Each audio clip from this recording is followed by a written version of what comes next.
pure evil. That what was on display yesterday morning inside the First Baptist Church in Sutherland Springs, Texas, when a gunman opened fire and killed 26 and wounded 20 during Sunday service. The victims, they ranged from 18 months old to 77 years old and included the pastor's 14-year-old daughter.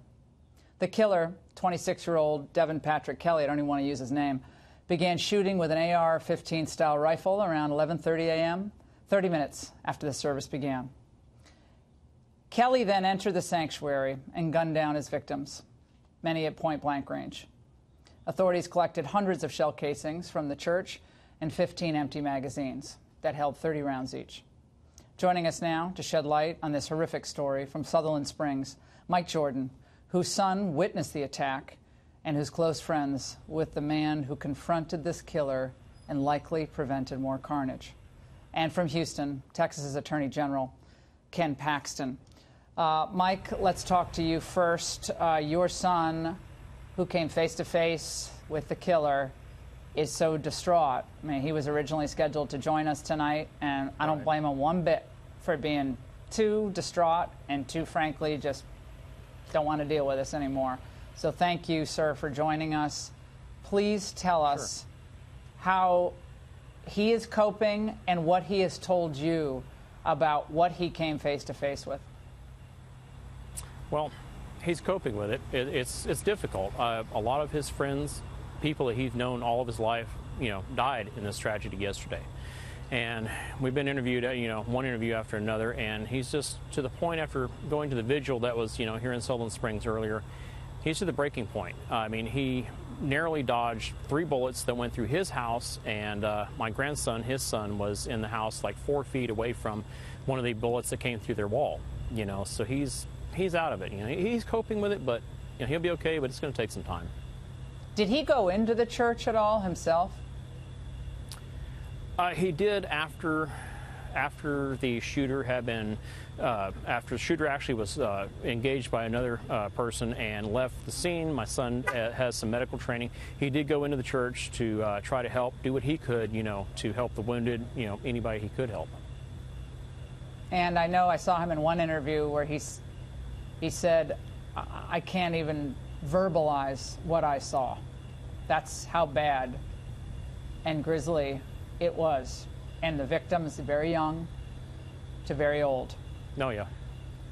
Yeah, we had children that were killed. We had elder that were killed. One person that was a very good friend of my daughter's, actually, her entire family was killed in this incident. So 8 people in one family. Yes, exactly, yeah.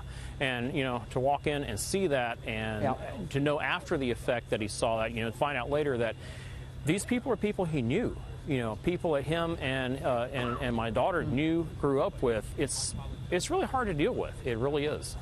Let's go bring in the Attorney General of Texas, Ken Paxton. Ken, again, Texas has been through a lot with natural disasters, of course, the hurricane, the flooding, and now this. How is the community there coping, and what potential policy changes or anything can you do on a governmental level, given the mental health of this individual and what we now know that the Air Force did not do after he was subjected to court-martial? His name was not entered into a background check registry as it should have been. What are the authorities in Texas saying tonight? Well, first of all, Texans are very resilient. They're just an amazing group of people. You saw how they handled the hurricane and the flooding that occurred over a week-long period of time, and how well I think Texans both organized and also just came to the rescue, both in the original aftermath and then just through the weeks. This is going to be no different. We'll stand behind these people. You'll see lots of support from the state. You'll see lots of support from charities, from individuals, and I think that ultimately, we'll be here for those people for a long time. As far as what we can do, I mean, we have laws in the book right now that basically stop people in a technical sense from carrying in a church now. I think for small churches, we're going to have to change the law to make it more clear that you can carry in a church, so that this gives first responders time to show up, especially in a rural community where it might take, 10, 15, 20 minutes to get to a site. So I think we're going to have to rethink this and have churches and businesses and schools think about how they're going to deal with this in the future. It's against the law in Texas to bring a gun into a church? Is that what you're saying? So the way it works now is that you cannot bring a concealed weapon into a church. However, the church has to provide you notice. So if you're just reading the statute, you would see yourself as maybe not being able to do it. But the truth is you can do it unless you're given notice. I think we need to make that more clear because it's likely that people don't carry because of the way they read the statute. And Michael, from what you've been able to discern, was anyone in that church, anyone who survived, was anyone carrying? I mean, I would be surprised in Texas if there wasn't an individual in that church who had carried a firearm into the church, the law or no law, whatever.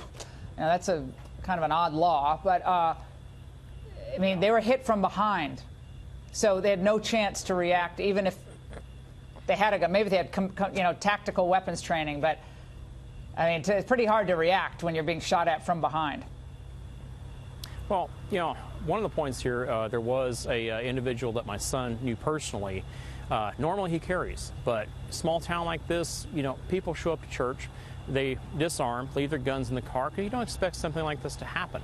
And this particular day, his wife stayed home. She wasn't feeling good, so he left his firearm with her, said, I'm going to go ahead and go to church today. Well, he survived. Fortunately, he was grazed by one of the bullets, but he survived.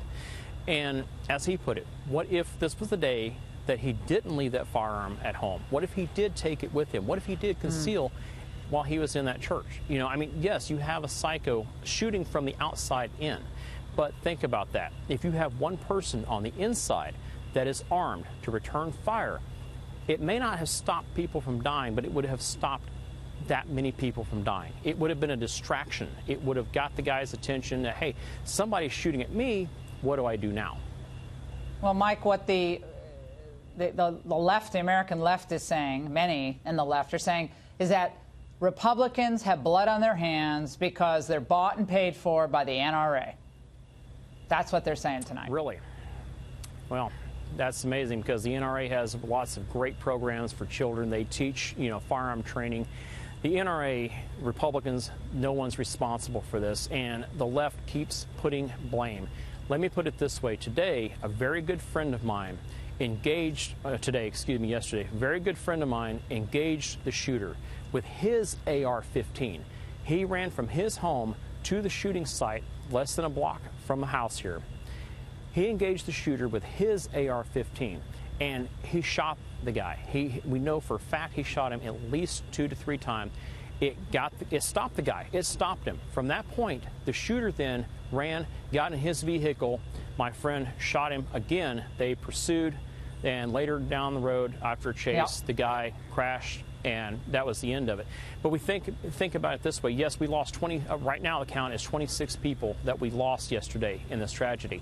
But there was many more people in that church that if he had not engaged that shooter with his firearm, if the liberals have their way, and we're not able to protect ourselves, and he was not able to do what he did, think about how many more people would have died. And my son, who lived across the street, think about what would have happened there. What if that guy had pursued him, his wife, and my grandson?